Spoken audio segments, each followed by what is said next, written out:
I had questions on the accommodation, application process itself, and the visa requirements. The English language requirements, visa requirements. I had so many questions about where it was, about my degree and how my degree was structured.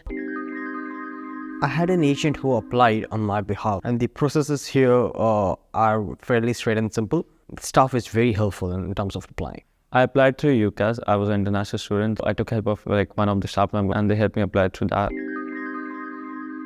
I was confused about the modules I had to take. What's the placement options Queen Mary give to you? I was chatting with 2 or 3 people through LinkedIn. I chatted with the current student. He was studying accounting and finance and he helped me a lot with choosing the course and how to apply with that.